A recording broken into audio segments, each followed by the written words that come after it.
Okay, I'm gonna need your help on this one, all right? When I say good morning, you all say, good morning, chef. Okay, but really yell it out, okay? Good morning. Good morning, chef. Should we try it again? Sorry guys, I have too much energy. You know, I really need it from you, okay? Let's try it again. Good morning. Good morning, chef. See, now that's what I'm talking about. That's WGSHA. I feel like, you know, we typically start most days with this greeting. It's, you know, good morning everyone, and everyone yells back at me. And I think it's an opportunity for everyone to take their aggression out on me, you know, because the day before maybe I gave them a bit of a firing for something they did on the line. So it's kind of nice when you get a chance to yell at your chef. It's always humbling to come here. It's now my second time. It's the team's first time. Probably lost a little bit of hair. I think my nose is getting bigger. Maybe I've gotten a little fatter. But it's very humbling because you guys are so professional. And the way you do things here is amazing. And Chef Turu, it's always a pleasure to see you. So thank you very much, very humbly, for having us. So now we're going to do a little bit of an exercise. Students, I want all of you to stand up right now. Okay, now without getting too distracted, okay, just make it brief. Turn to the person to your right and ask them who their favorite Bollywood actor is.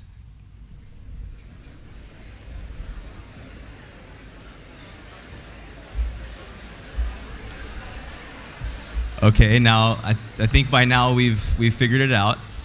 Okay, good. Very good. Now let's give it a stretch. Just kind of put your hands up in the air. Give it a good stretch. All right, okay, fine. Now settle down. Everyone just sit down. Okay, now please be quiet. Okay, do any of you have any idea why you just did that? Because I told you so. Okay, that's called leadership. As a chef, you will be defined by your ability to lead and inspire others. Okay? The name chef literally translates to leader. Okay? So just remember that as you embark on this sort of next journey in your career, that your job will be managing personalities, managing people. But what is success? And I think that's ultimately what we're here to sort of share with you today is a bit of a glimpse for what's on the other side, right, when you graduate. And this morning we want to talk to you a little bit about the many paths that you can take to get there, whether that means during your internship or after graduation. Because for you, this is really just the beginning. Many of you may be a bit anxious about what's happening now or what's going to happen later, because you're all, I think, at different sort of parts in your education as well. And the decisions that you start making now will shape your career. So it's important to sort of think about, you have to freak out. You don't have to start worrying too much, as I tend to do, but you do have to be a bit aware of the decisions you make because they're going to impact everything that happens from now forward. But I think success, and we're going to go a little deep here, so forgive me for going deep. But success is a tricky thing to define, I think. In some way, I think all of us have some kind of an idea of what it means to be successful, but is success the final stop? Is it the end of the line? You know, does it mean that once we have attained success, we just sort of stop trying? Thomas Keller, I hope all of you know who Thomas Keller is. Who doesn't know who Thomas Keller is? Okay, good. If you didn't know, you wouldn't raise your hand anyways, right? He's often said that perfection is unattainable because once you reach it, then it's no longer perfect. And so it's actually the pursuit of the unattainable which allows us to sort of deeply connect with our craft and then ultimately make people happy. And that's really what we're looking to do here, right? When I go to work, I want to make myself happy, I want to make my team happy, and so that would then translate to a happy guest. And happy guests pay the bills, right? It's okay, you guys can laugh at my corny jokes. It's okay, laugh it out. I think the idea of success has many faces, and so it has many definitions for all of us. Is it purely financial? And if so, then at what amount of money are we actually successful? Is it 1 crore, 10 crores, 100 crores? Is success about recognition? Is it about fame? Is it about bragging rights? Look how big my nose is. Now, if there are 100 people in this room, I think it's probably more. When I wrote this, I wasn't imagining so many people in front of me. If there's about, say, 200 people here, then we'll have about 200 different definitions of success, and I think that's a great thing. But it also makes it a little bit more difficult for you, because when you're starting out in the industry and you're young, you somehow get it into your head that you're supposed to follow in someone else's footsteps. When I was young, at one point I was young. It's probably hard for you to imagine now. It's hard for me to imagine. I was sitting right where you were in the auditorium at the CIA, where I graduated. And I was sitting there during that first week, all excited. And the school president, Chef Tim Ryan, is addressing all of us, freshers, wide-eyed, bushy-tailed, I'm going to change the world. And you know what he told us? He said, of all of you sitting here today, only a quarter of you are going to make it. Okay? The rest of you will inevitably change careers and move on to something else. So you can imagine that, of course, he was making a point, but it was a really intimidating statistic, and it was a little bit deflating. I walked in there the first week, and I'm all excited, and after that, I'm sort of like, my tail between my legs. Great, now I better start thinking about my real estate license, or maybe I should start studying law.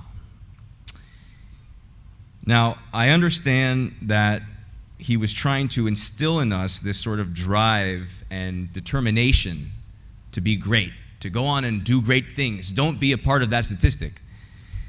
But I believe that he was basing that assumption on a very old way of thinking, a very antiquated way, a very antiquated approach.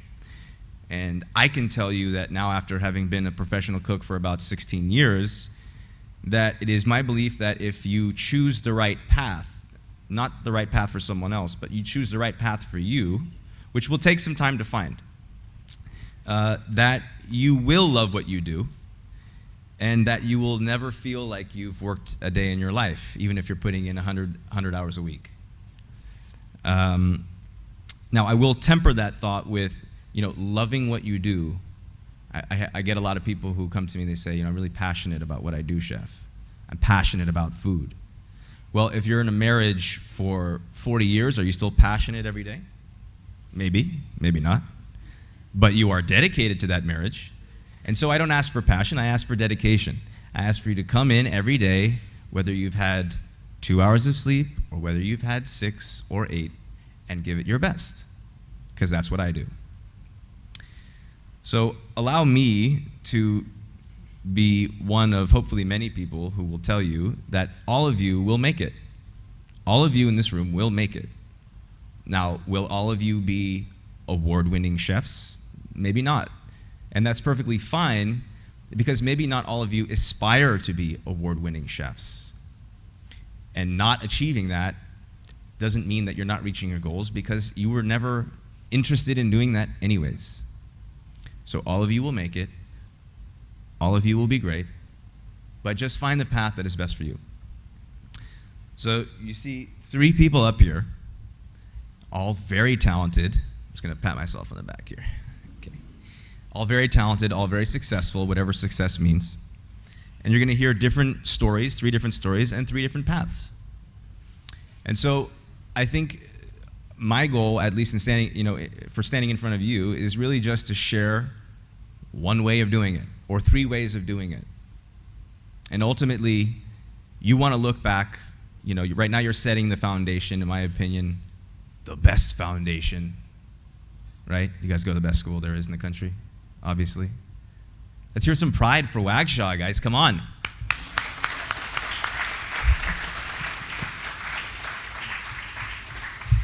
You're setting the foundation, but in 10 years, you want to look back and you want to know that you've made the right steps to get you to where you are. Okay? I can promise you, even for all the work that I've done, I'm not a millionaire, but we are embarking, we're just almost about to open this new restaurant. A year ago, I was saying, I think I'm gonna open a restaurant. It's really scary. Now I'm like, we're painting the walls as we speak right now, so we need to get back to Mumbai to make sure that they're the right color. But you want to make sure that you've made some good decisions. And you'll make some bad ones too, and that's totally fine. Making bad decisions is actually almost more valuable than making good decisions. When you make a mistake, it's burned in your memory, it's scarred in your memory. And if you're quick enough on your feet, if you're smart enough, you just won't repeat that same mistake. Maybe repeat it twice. 3 times you may not last in my kitchen. So with that said, I'd like to share a bit from my own experience. I won't bore you with the whole from day one till now, but I'd like to just share a few anecdotes, and then I'll give these 2 wonderful people their chance to shine. But as a young cook, I idolized the great chefs of the time. So we're talking about the Thomas Kellers, the Ferran Adrias. Who's Ferran Adria? Just yell out the restaurant. El Bulli. El Bulli. It's in Turkey, right? It's in Spain? Okay, thanks. Just checking you're listening, all right? In my mind, they were perfect. I looked up to them as gods. They were born perfect. Everything they touched turned to gold instantly. They never made mistakes, ever. Like from childhood. And in school, I would go to every guest chef lecture to be close to greatness, but I never thought that I myself would be capable of achieving that level. And what's interesting is that even now, as I stand here in front of all of you and these roles have kind of been reversed, I just can't think of myself in that way. Because to me, I will always be a student. Also, I have very low self-esteem. And the minute that I stop learning is the minute that I retire. This is where you all start sobbing, tears rolling down. So in that spirit, I want to share with you a story from when I was first starting out in the industry, just to show you how imperfect I really am. Okay, so my first job out of school, out of culinary school, I started at a restaurant called La Folie, which coincidentally means like folly, you know, like jokes. And I kind of feel like it's a perfect metaphor for my experience there, because I was a laughing stock. And it was a very difficult job. I would get in at about 10 a.m. and I would work until about 1 a.m. and then I would get home, take the bus home, and then I would probably have a beer to put myself to sleep, and then get up early and do the whole thing over and over again, right? And so it's, you know, it takes a toll on you, and I think over time it's something that becomes a bit exhausting, but if you like it enough, then you keep with it, right? So I started off as garde-manger, chef garde-manger. What is garde-manger? Salads, cold stuff. So it's a very classic French restaurant, so everything had some fancy French name. And there was this one dish that was the bane of my existence. It was a tian of goat cheese, confit tomato, and portobello mushrooms. Sounds simple enough. So I would say I spent easily half of my day, every day, just doing mise en place for this one dish. We had to do a minimum of 30 to 40 portions because, oh, guess what? It's also the hottest selling item on the menu. Great. So the tian was constructed in a ring mold, and it was about yay high. And so the first layer was, you know, goat cheese mixed with herbs, a bit of basil oil, and some breadcrumbs. And then we had the confit tomato, and then we had more of the goat cheese mixture, and then we had these beautiful roasted portobello mushrooms. And of course, to roast the portobello mushrooms there were 100 steps involved, and you had to make an emulsified balsamic vinaigrette and all this just to marinate them and then roast them and then cut them out perfectly so they looked like this little perfect mountain top, on top of the tian. And that was sort of an arduous process in and of itself. But the real pain was assembling the actual plate for presentation. And all these presentation plates had to be done before service because they were too complex to do during service. So suppose you were to get 3 orders, it would take you, let's say, 45 minutes to do these 3 orders. So it was an impossibility. We would get these corks, we'd take all the old wine corks, and we would cut them down to size, and you cut them, they don't cut evenly, so you have to turn them and twist them so that you can stack the plates on top of each other so they're, perfectly level, right? So what were the ingredients for that? We had Kalamata olives that were cut into perfect small 1 millimeter slivers. We had chive tips that had to be cut in 2 millimeter lengths, and they had to be the perfect pointy chive tips. And then we had zucchini coins, which had to be all the same zucchini. So even though God makes zucchini in all sorts of different thicknesses, you have to find the zucchini which are, only 3/4 of an inch in diameter, slice them all the same on a mandolin, and then cook them with thyme and olive oil, butter, perfect salt, a little bit of pepper, right? So everything has to be perfect. Everything is perfect, okay? Then you had to make a sauce vierge. Does anyone know what sauce vierge is? Sauce vierge, classic sauce, very fresh. Fresh tomato, garlic, basil, and have to emulsify it with olive oil, but with no egg yolk. So some days it would emulsify and some days it wouldn't. I didn't know why. I didn't understand why some days it would emulsify and some days it wouldn't. And I would go to start plating and it would be broken. And I would be broken. So I would take these plates. Now these plates are about $175 a piece. They're custom porcelain, or whatever, bone china, glazed beautifully with this little joker in his joker's hat laughing. I felt like every day he was laughing right at me. Okay? And I would go out, I'd take a huge stack of these heavy plates, like 30 of them, and I'd wobble out in the dining room because that was the only place that there was space to plate these dishes. And I would take all these heavy tables and I'd put them together and I'd lay out all my plates, and then I would take my sauce vierge and I'd do a perfect little circle of it, okay, as fast as I can. And then I would take my zucchini coins and I'd have to fan them out one by one. So it was just perfect semicircles. And then on top of each zucchini coin was a Kalamata olive slice. And in between each Kalamata olive slice was a perfect chive tip. So it just looked so classic French. I mean, there's no other way to put it. Greens and reds and pinks. And then this purple olive. And I was almost done, and I was leaning over to get that one plate in the corner, and I fell onto the table, and the tables fell, and all the plates crashed on the ground. My dreams, everything crashed on the ground.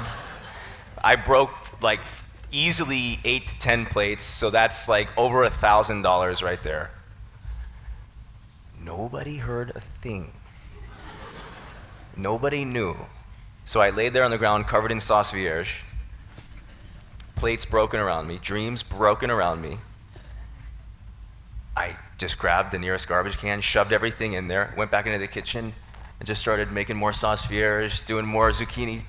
Nobody knew, but my entire day was completely ruined because the entire day I was looking behind my back wondering if anyone saw the big stack of broken plates inside the garbage can, or for that matter, wondered why I hadn't started any of my other mise en place because I was still doing all the mise en place for these tians. Eventually they found out that I had broken all these plates. I couldn't just not tell anyone, so I kind of went up to the sous chef and I was like, "Chef, I did a doozy." And they were pretty upset, but I mean, they didn't charge me for it, and we moved on. And I got my butt in gear that day. I got my mise en place done. I was obviously running around like a chicken with my head cut off, but it was done. They saw that I had the determination to at least move beyond my mistake and to do my best to sort of make up for it, and it never happened again. of course, I relive that moment in my dreams every night. So, am I perfect? Far from it. Do I make mistakes? Still every day. And whether or not you know who I am, or if you look up to me or you don't, trust me when I tell you that it's okay if you also make mistakes now, and if you feel like you've got a long way to go, because I also feel like I have a very, very long way to go. Now, last year I was standing on the stage, as I said, and I was talking about how I was embarking on this path to entrepreneurship. And a year later, many mistakes later, we are about to open our first restaurant. And I want to applaud you guys for that, actually.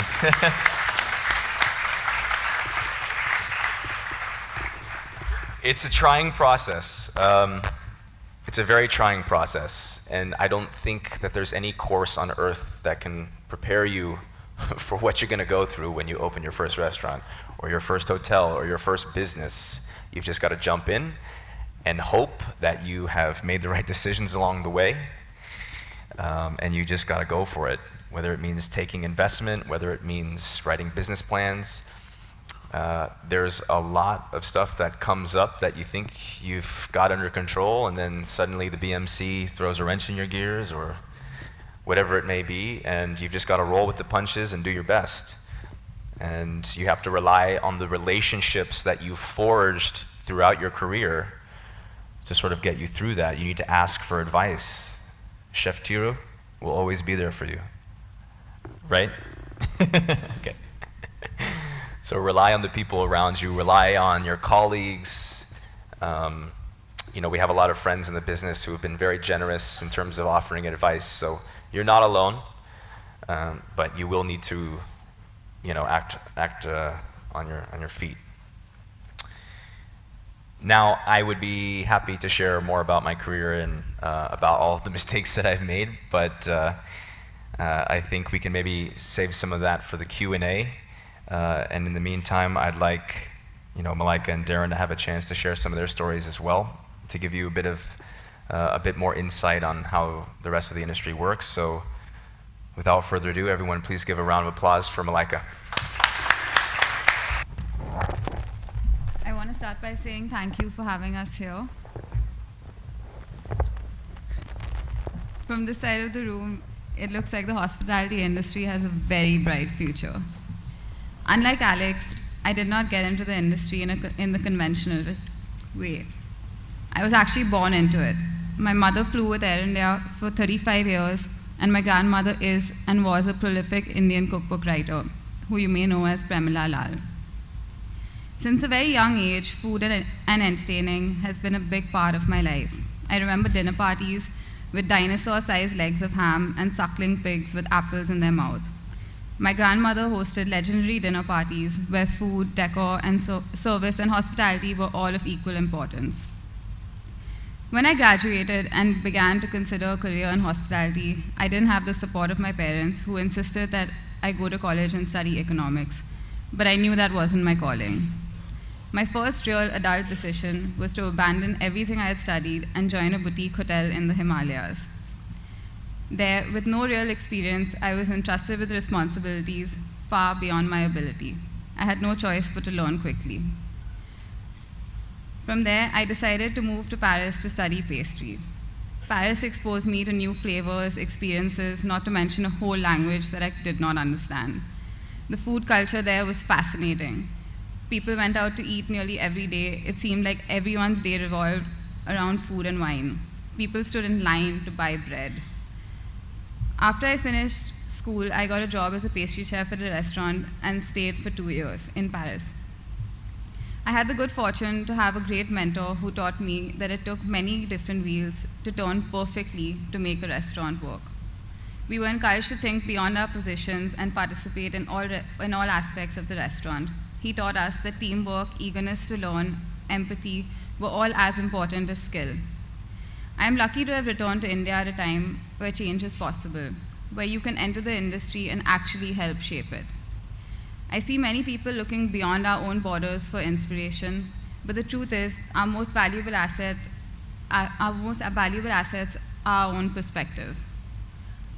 As we prepare to open our first restaurant, I see that the conventional path alone will not prepare you for the challenges you will face. It takes resourcefulness, patience, and sometimes you just need to be able to laugh at yourself. Thanks, guys.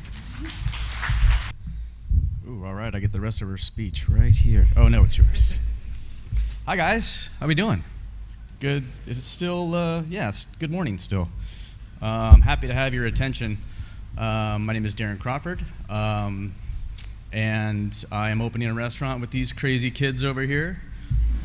I call them kids because technically I'm older than them, and I can call you kids too. Very honored to be here. Thank you for having me. This is truly an honor as we talk about our paths into this industry and how we each individually define success. I would say that this moment for me is defining success, to be able to speak in front of you guys. I've never had any formal training like you are receiving here, so I think it's beautiful that this even exists. I think it's beautiful that you have this baseline and foundation to work from as you find your own path. So very proud of each and every one of you for just being here, and especially the good grades you guys are getting. I never got good grades like that, by the way.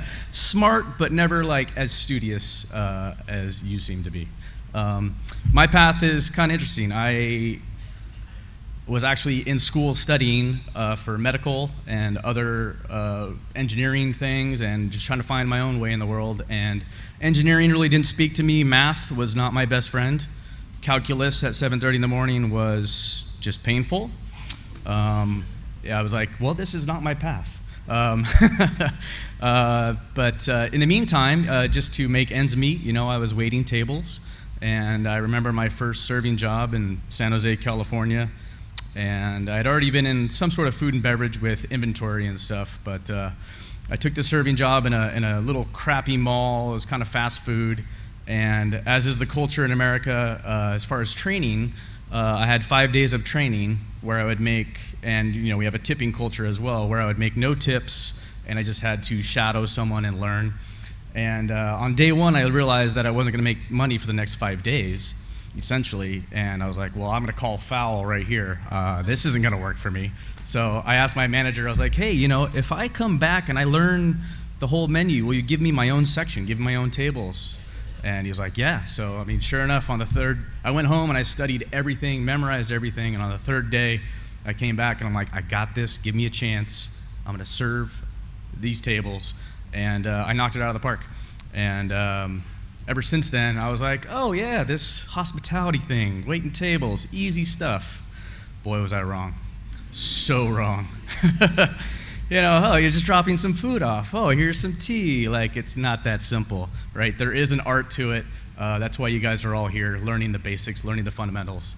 But that was just a humble beginning. Over time, I started in the bar as well, and I started making cocktails, and for me, bartending, again, was still a means to an end. I was just trying to make some money while I was going to school, putting myself through school. So, but over time, this resurgence in cocktails and the art of crafting a cocktail became important again for some reason. I think because some bartenders were digging up all these old cocktail books, and they were going through these old recipes, and the first cocktail book, keep in mind, was 1862, Jerry Thomas. So cocktails in America existed in the late 1800s, so it's not a new invention, but somewhere along the way throughout the decades, we lost our focus on quality and what it meant to be served a proper balanced cocktail, much in the same way as food, right? So all of a sudden, people are starting to see cocktails in the same light that we see fine dishes and Michelin star chefs are creating. And that's all very recent. Like, trust me, this is only in the past 15 years has any of this even become possible for me to even stand here and speak in front of you today. Because bartenders were typically viewed as servers, someone in the background, just to be invisible, but also have that service. But it wasn't, people weren't going to bars to go, oh, I got to go to this bar because Darren Crawford is there. Like, you say that for a chef. Hey, I'm going to the table because Alex is there, right? You know, I'm going to get one of Alex's dishes. But no one's saying the same for a bartender. They're like, yeah, just scotch, soda, thanks. Now get out of my way. I'm like, all right, I get it. And still, that's very much true. But now people are, I'd say, becoming reawakened to the idea that in a bar you can have just as much fun as you can in a kitchen. And we use the term mixology, right? But mixology to me is defined just by the art of creating a drink. Like you're paying respect to each individual ingredient, just like you would a dish. You care about the quality, you care about the balance of all these flavors. But that's really only a percentage of what bartending is. Like 80% is truly dealing with the guest, right? The guest experience. And I learned that in the later years of my career that, even if I can make the best drinks or create the best dish, that's only one little slice of the pie. And the word hospitality really is the tip of the spear, and that's what embodies everything that we do.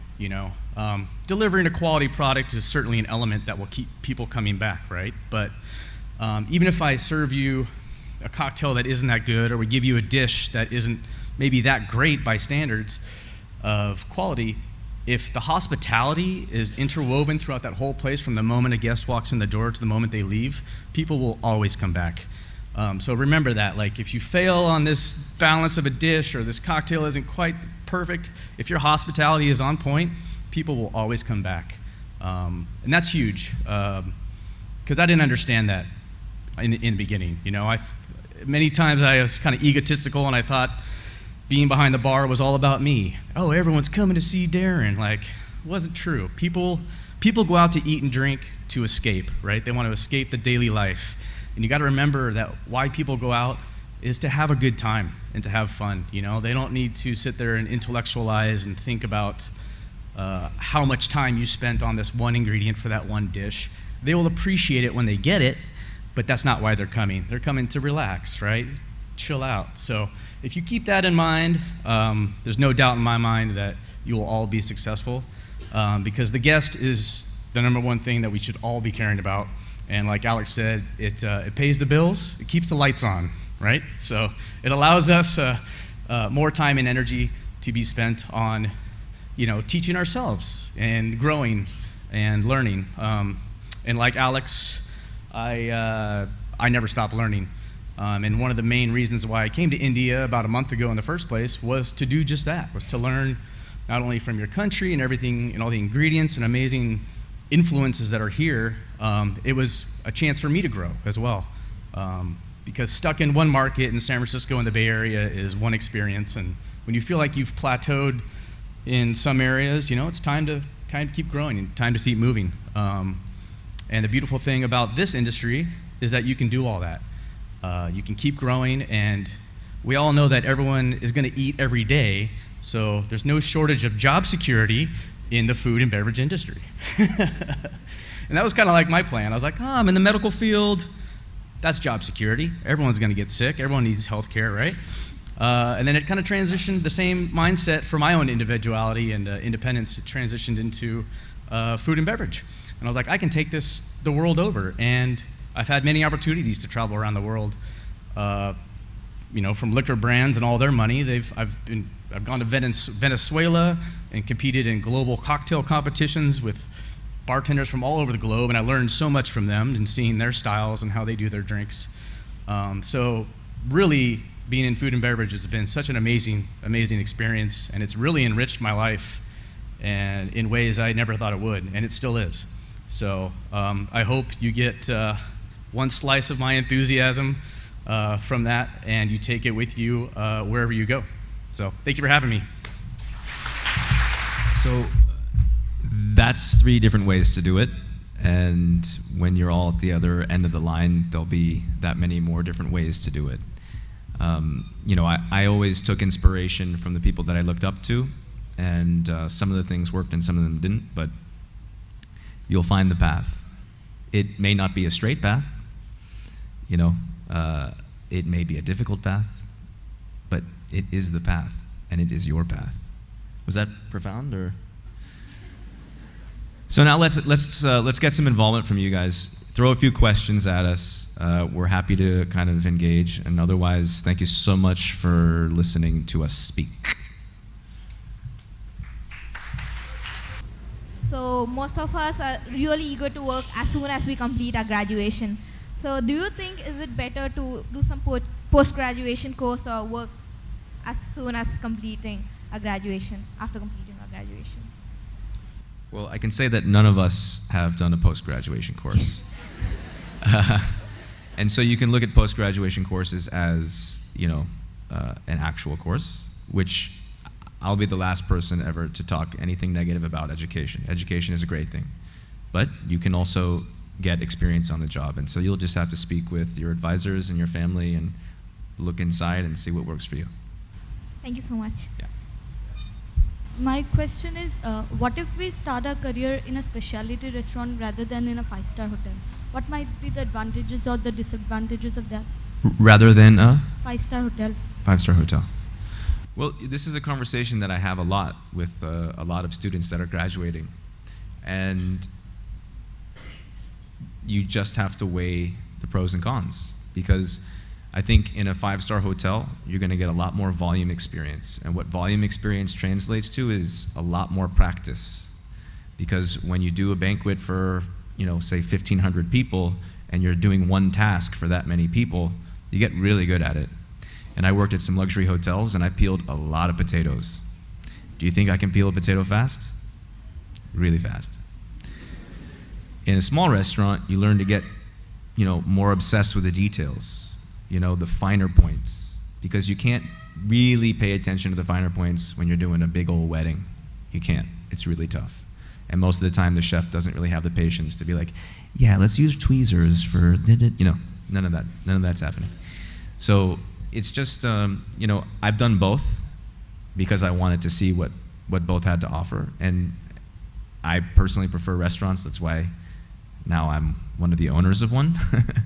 But, again, just give each a little bit of a try and see what works for you. Come work for me. I think there's many advantages to high volume experience like that. I wouldn't be the bartender I am today if it wasn't for. Hi guys, can you hear me now? I like to second Alex's thought. High volume experience is invaluable to me. I wouldn't be the bartender I am today without it. I do get a chance to work in smaller environments where I can, like you said, focus on details, but I think being well-rounded in any field is going to have an advantage. There is no disadvantage to trying a little bit everything, and if you can work under a mentor and work in a place that gives you a range of experiences, then that's the way to go. It's going to make you a complete package, as I would say.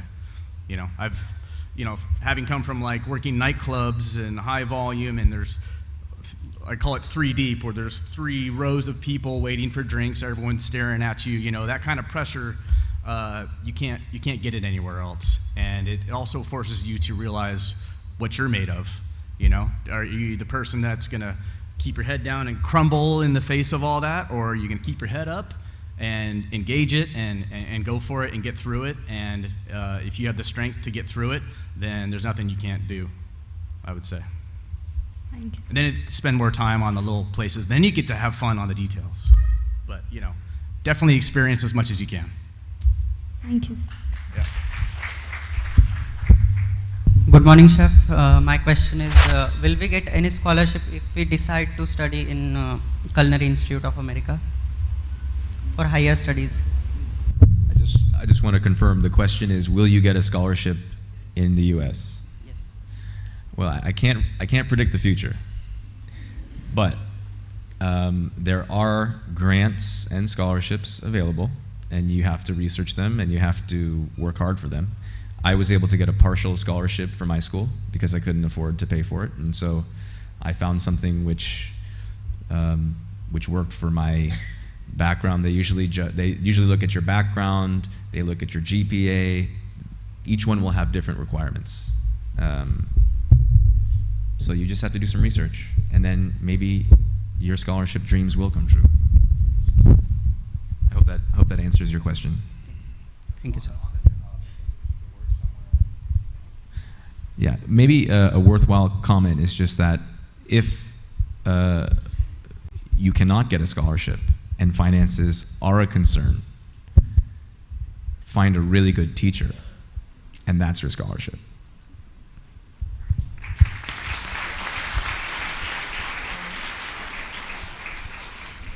Chef, I wanted to ask you, what's your culinary vision for Ek Number Hospitality? Sorry, can you repeat the question? So what's your culinary vision for Ek Number Hospitality, sir? My culinary vision is to serve food which has been made with a lot of care, but which is very approachable. And I think this is something that we talk about with the drinks and with the hospitality as well. This is something which I'm noticing in a lot of restaurants where people are placing a lot of attention on the concept and on the idea and not enough attention on the actual execution. And so that's where experience and skill and all these things that we've been brainwashing you about today, that's where that all kind of comes in handy. Because for me, you should be able to eat a dish and be excited about it and not really know why, and also not really care why. It's my responsibility to care. It's your responsibility to have fun. So when you come in and you eat, I want you to go, yum. That's the goal. That's the culinary vision. Okay. Thank you, Chef.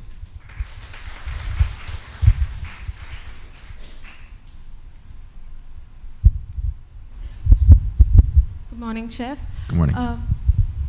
As we've seen with the three of you, service and beverage and food, what other careers have you seen over the past few years, like your friends and colleagues have gone into, apart from like straight ahead a kitchen or a behind the bar career or a service career? So the question is basically, besides working in a restaurant, say service, food, Yes. what can you do?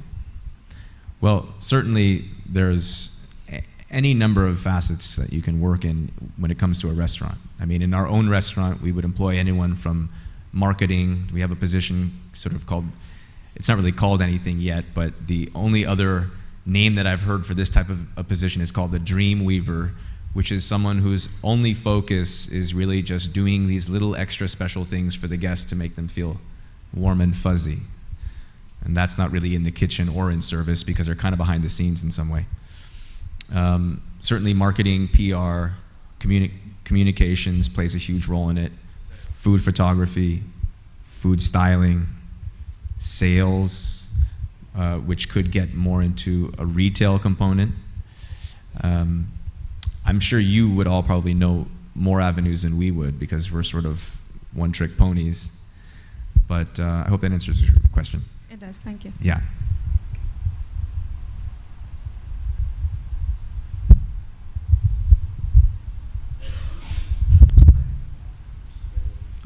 Brand ambassadors. Good morning, Chef. Good morning. This is Sushmita Das. Chef, what are the 5 essential ingredients that you can't live without? Okay, I'll give 2 and I'll let Darren give 3. So I would say onions and lemons. Ooh, things I can't live without. Ice. Good, quality, delicious ice that doesn't taste like anything at all. Glassware is huge. Something to put the ice and beverage in for me personally. Otherwise, it's really awkward if you pour a drink into someone's hand. It gets so weird. I've seen it happen. So weird. How come you're not eating? I'm drinking currently. Thank you. Okay, well, when you're finished, let me know if you'd like another. No, I'm making a joke, but there are things. Fresh citrus is fundamental for the bar, absolutely. There are cocktails without citrus, but even some of those cocktails, which I call spirit forward or spirit driven, they still sometimes have a zest of citrus. So citrus, ice, quality glassware, and then quality spirits if you can arrange them. That makes my job a lot easier, yeah.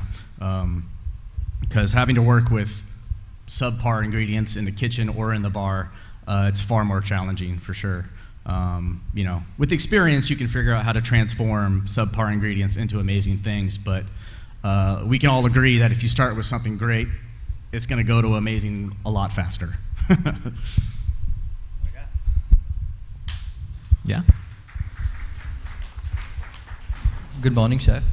My question to you is, given the fact that we've seen the quality that Michelin used to portray back when you have trained under such chefs yourself, do you think that given this instance of Chef Marco Pierre White renouncing his Michelin stars and the current onset of a lot of restaurants being given Michelin stars 3 in the span of a year or 2, what is your take or opinion of how the current setup of Michelin works? And granted the fact that there are many now, what would that mean for students like us who do want to probably go for a stage or an internship to these places? Yeah, nice question. Not that the other questions weren't nice. I'm just, you know, chefs are obsessed with Michelin, so it's just this like contentious thing.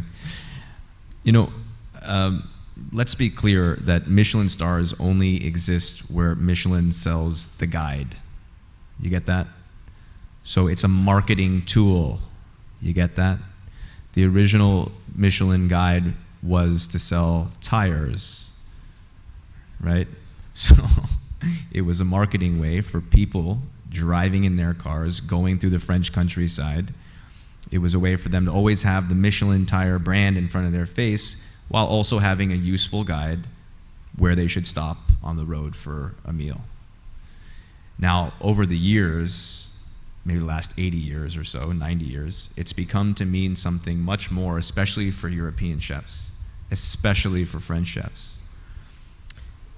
I do not measure myself personally up against Michelin standards, and I think that a lot of chefs would argue that the standards that they've set, especially in the United States, are not necessarily as stringent as those that they've set in Europe.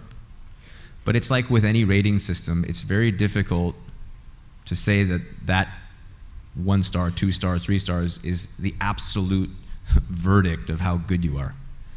I think for me, this restaurant and the process of conceptualizing the restaurant has been a huge exercise in letting go of my ego, because we're saying, you know, we just want to create a place where people want to come. And that's not the same as saying we want to create a place where everyone shuts up, looks at the food, looks at the wine, looks at the silver. You know, it's sort of the reverse. One is about the chef and the ego of the chef and of the restaurateur, and the other is about the guest. So I would say that it's great to have standards out there. If there are no standards, then, you know, so we have nothing to kind of measure ourselves up to.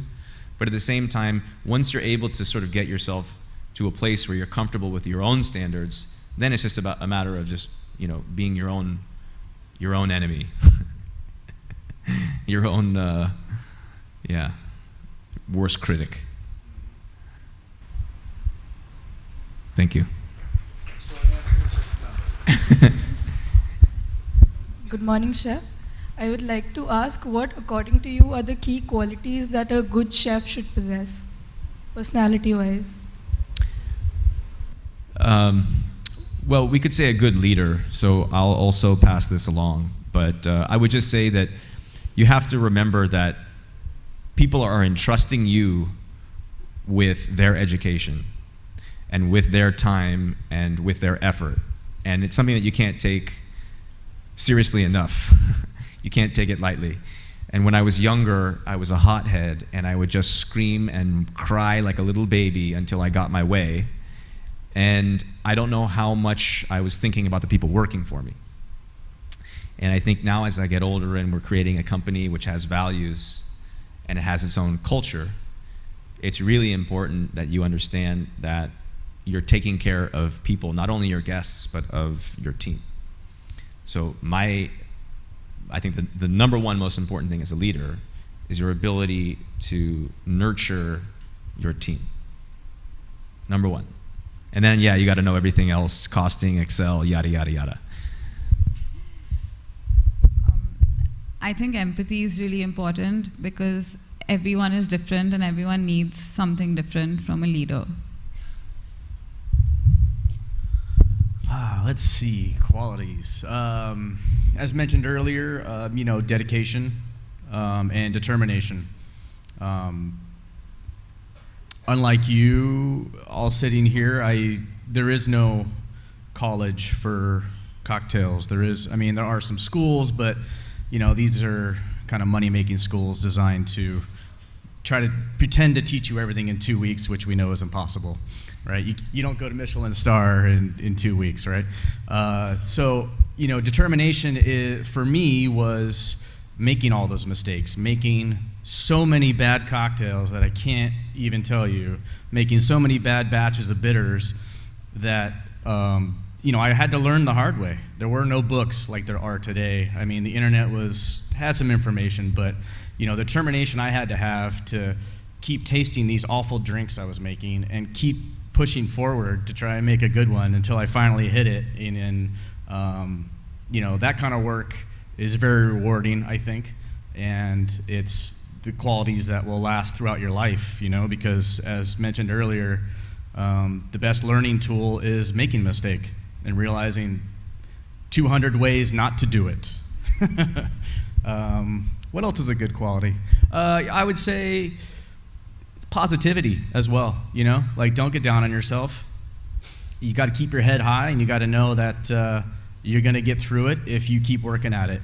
But food and beverage is a very intense, can be at times, and a very demanding job. Long hours on your feet and hot environments, and so there's lots of challenges to get through physically and emotionally and spiritually.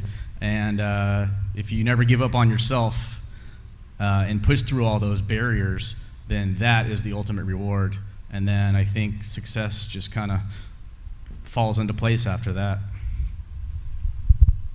Well said. Thank you. What else we got? Come on. All right, guys, thank you so much. Thank you so much for your time.